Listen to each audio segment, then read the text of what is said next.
So the 2025 Africa Cup of Nations is now over. It ended a few days ago with Senegal beating Morocco 1-0 in the final. And I haven't had time to make a reaction to that final match, but with the tournament finally being over, with all the events that happened in that final match, and with some of the new information that we're getting on some of the possible suspensions to Senegalese players or the fines that they could receive, I gotta talk about it because I think that this tournament was a fantastic tournament, but at the same time, I think it does put the AFCON tournament in a negative light. And in my opinion, it shouldn't be that way because I thought this tournament was fantastic. I thought the quality of play that we saw in this AFCON is the best quality of football that we've ever seen in an AFCON. If you look at the 2023 AFCON, 2021, 2019, even the earlier AFCONs, yes, there were amazing teams. Yes, we saw teams like Algeria, teams like Senegal, teams like Ivory Coast have amazing tournaments. But in this AFCON, the quality of football from not only the two finalists, but all the teams was incredible. But with that being said, the events that took place in this final match and the things that we are hearing following the final match is a little bit disappointing. But let's start off by talking about the final. So obviously Senegal did beat Morocco 1-0. We saw a very, very poor refereeing mistake in the 92nd minute where Senegal scored a goal, but they ended up calling it off due to a foul by Abdoulaye Seck in the build-up to the goal. He got the header, it hit off the post, and then the other player scored. But in the build-up, the referee called a foul, saying that he fouled Hakimi by pushing him. That's never a foul, first of all. If that is a foul, then in every single game, we're going to be seeing penalties. Because when there's a set piece, when there's corners, it's physical. You get shoved a little bit. You feel a little bit of pushes, a little bit of tugs. So if you're going to call that off, then every single game, you would be having fouls in every single set piece, in every single corners. It's never, ever a foul, and that should 100% be a goal. So that is the first mistake by the referee.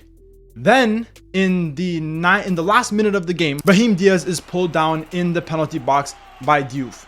Now, once again, this is probably a wrong call. Yes, this is a more 50-50 call. Some people may say it's a penalty. Some people may say it's not a penalty. If it is a penalty, it's definitely very soft. But with the horrible mistake that the referee made just a few minutes prior against Senegal, and now to give Morocco a penalty in the last minute of play, it tipped all the Senegalese player and especially the managers over. It tipped them over, right? And we saw Pape Thiaw react very negatively to both calls, but especially the penalty call. He was furious. He was on smoke. He was going crazy. The Senegalese fans were going crazy. And then that's when the chaos happened. He told his players to get off the pitch. He said, "We're not playing this game.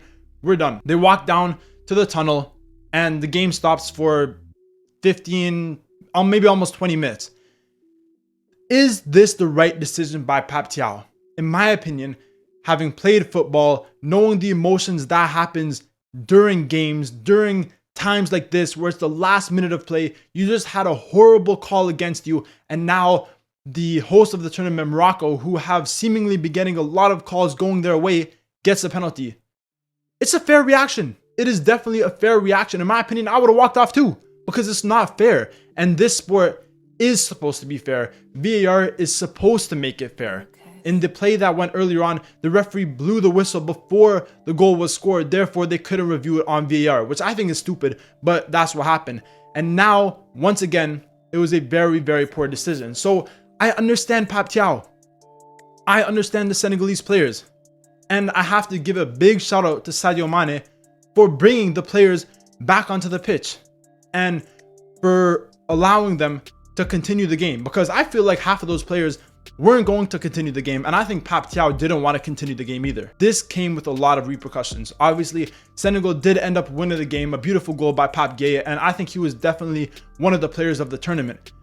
But what followed this game is chaos. Absolute chaos. We're hearing Pape Thiaw may be fined $20,000. We're hearing that he may be sidelined for 15 matches. He may have a 15-match ban. We're hearing that he may not be able to attend the World Cup. And we're also hearing that Senegal may be fined $300,000. It's absolute madness going on. And I do understand it to a sense, because if every team, when they got a call against them, decided to walk off the pitch, what would football be? Football would not be a proper sport. You can't do that. But at the same time, the calls in that game were horrible, absolutely disgraceful. And in most games, you don't get calls that are that bad. So I need to talk about a couple things. First of all, I need to talk about the referees in this AFCON tournament. They were horrible. There was maybe a couple referees, a handful of referees that were okay, that made good calls, that refereed the game very well. But in general, the referees were so poor in this AFCON, and I'm not blaming Morocco for this. I'm blaming CAF. I'm blaming the CAF organization, because they're the ones that appoint the committee of referees. They're the ones that appointed a new head of referees before this tournament. And look how it ended up. Horribly. All the referees in this tournament were horrible. There was only a few that were good. If you look at the referee that hosted the 2023 AFCON Final, he only refereed a couple games in this tournament. We saw new referees that didn't really know what they were doing. And that is down to CAF. That's all down to CAF. Their refereeing decisions were so poor. The referees they chose, the VAR officials that they chose, and that's what partially ruined this AFCON. Like I said, this AFCON had the best quality of football I've ever seen from an AFCON. The players, the teams, the fans were fantastic. But the referees were shit. They were shocking. So bad. And now we're in a situation where Senegal is being punished. Yes, they won the AFCON, but their team and their manager is being punished due to poor refereeing decisions. And their reaction is valid, but they're being punished due to CAF's decisions on the poor referees. And honestly, I think this is damaging for African football. I think in recent AFCONs, they've been getting better and better and better. And the quality of football in this AFCON was top tier. Incredible football we saw on display in this AFCON. But after every single match, whether it was the Nigeria against Morocco game, whether it was the final, whether it was quarterfinal games, all we heard was the referees. That's all we heard. Bad decisions, poor refereeing, poor VAR. That's all we heard. No one's talking about the quality of football because everyone's talking about the bad referees. And once again, that leads us to CAF and their decisions and their decision to fire the old committee of referees, the old head of committee for the referees, and hire new ones, and they're horrible. So this whole situation that we're in, with Senegal winning the final, with everyone blaming Morocco, with Senegal being fined, with the possibility of Pape Thiaw missing the World Cup, with the possibility of Senegal having players suspended for the World Cup, is because of CAF. This tournament was incredible. Like I already mentioned, the quality of play. And honestly, I got to give a shout out to Morocco because I think they were incredible hosts.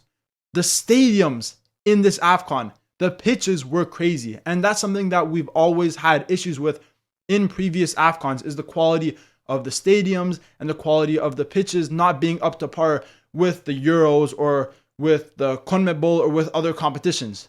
But in this tournament, these stadiums were crazy. The fans were incredible and the quality of football was brilliant. But once again, the referees ruined this tournament. So what is the solution? What is the solution to the horrible end to this tournament? In my opinion, you cannot blame either side. You can't blame Morocco and you can't blame Senegal. Yes, some of the stuff that Morocco was doing with taking the towels and throwing the towels away, it's a little bit scummy. I'm not going to lie to you. But you cannot blame any national team for how this tournament ended.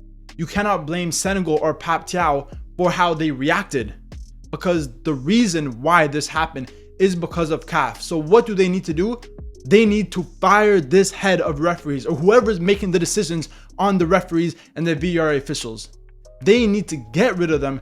They need to bring back some of the old referees. They need to bring back new qualified referees that are reffing big games in Europe, in South America. They need proper referees that know what they're doing. They can't get fairly unexperienced referees, and they can't get new referees in a tournament like this.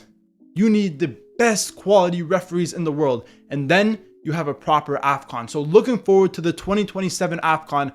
they need to change all the referees. I don't give a shit.